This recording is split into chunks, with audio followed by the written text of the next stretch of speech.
आज हनुमान जयंती मनाई जा रही है, क्या कहेंगे इसके बारे में?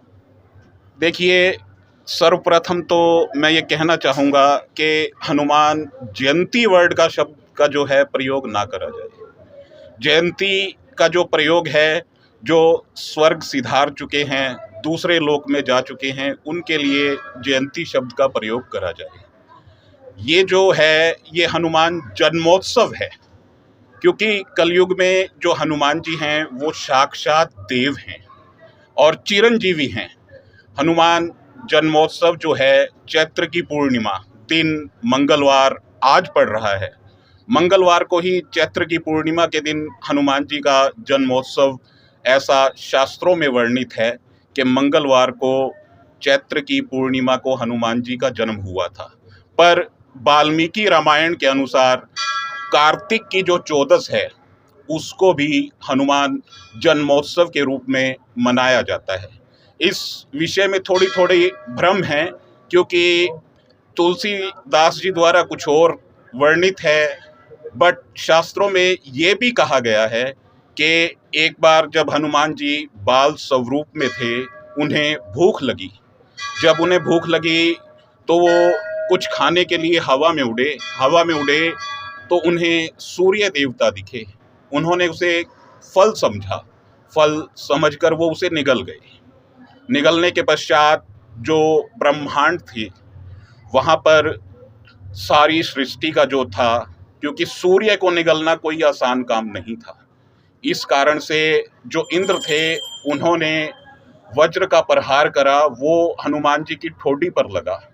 हनुमान जी की ठोडी पर लगने के कारण सूर्य देवता तो बाहर आ गए, परंतु हनुमान जी मूर्छित होकर नीचे गिर गए। तो जब पवन देवता को, उनके पिताजी को इस बात का ज्ञान हुआ, तो उन्होंने क्या करा, उन्होंने सारी वायु को रोक दिया। जब सारी वायु को रोक दिया तो पूरे ब्रह्मांड में कुछ भी चल पाना संभव नहीं था, क्योंकि वायु के वेग के कारण ही हम सब जीवित हैं। अगर जो वही नहीं होगी, वायु ही नहीं होगी, तो हमारे जीवन का अस्तित्व नहीं है। तब सभी देवताओं ने जो है पवन पुत्र से प्रार्थना की कि भाई पवन देवता, हम आपके बालक को ठीक कर देते हैं, आप इस वायु वेग को चलाइए। तो ये जो जन्मोत्सव है, इसके पीछे की एक कथा ये भी है। ये हनुमान जन्मोत्सव हनुमान जी के पुनर्जीवित होने के उपलक्ष्य में भी मनाया जाता है। हमारे यहाँ कार्तिक की जो चौदस है, जो छोटी दीपावली को, दीपावली से एक दिन पहले पड़ती है, उस पे मनाया जाता है। परंतु दक्षिण भारत में ये चैत्र की पूर्णिमा को मनाया जाता है। परंतु अब जो समय है, राम राज्य है, हम हिंदू राष्ट्र में रहते हैं, हिंदू हैं, तो हम सब के लिए हनुमान जी तो साक्षात देव हैं। हनुमान जन्मोत्सव मंगलवार को वैसे पड़ रहा है, और ये तो प्रभु श्री राम के वैसे ही अनन्य भक्त हैं। तो हनुमान जन्मोत्सव का आज जो पर्व है, उसके लिए मैं सभी देशवासियों को बधाई देना चाहता हूं, और सभी को ये कहना चाहता हूं कि उनके आसपास जहां कहीं भी हनुमान जी हैं, उनके दर्शन करें, आशीर्वाद प्राप्त करें। हनुमान जी तो भाव के भूखे हैं। भाव का भूखा हूं मैं, भाव ही बस सार है, भाव से जो तजे मुझको भव से पार है। मतलब आप तो अपने भाव अर्पण करिए। प्रभु आपसे कोई महंगी चीजें नहीं मांगते, भाई मुझे ये चाहिए, मुझे वो चाहिए।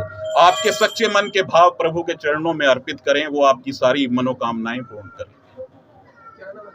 मेरा नाम डॉक्टर हिमांशु शर्मा, मुख्य पुजारी श्री दक्षिणमुखी प्राचीन हनुमान मंदिर, सिद्धपीठ, ब्रह्म सरोवर, कुरुक्षेत्र। हनुमान जन्मोत्सव मनाया जा रहा है, क्या कहेंगे? हर वर्ष की भांति इस वर्ष भी दक्षिणमुखी हनुमान मंदिर में हनुमान जन्मोत्सव बहुत धूमधाम से मनाया जा रहा है। आज सुबह से ही हनुमान जी को, महाराज जी को श्रृंगार किया गया। उसके बाद लगातार 400-500 मणि भक्तों द्वारा लगाई गई और अटूट भंडारा अलग अलग व्यंजनों द्वारा यहाँ हनुमान जी को भोग लगाया जाएगा और रात के 10 बजे तक अटूट भंडारा भी चलेगा। और लोगों में दक्षिणमुखी हनुमान मंदिर में आज तांता लगा हुआ है। क्या नाम है आपका? प्रवीण ढींगरा।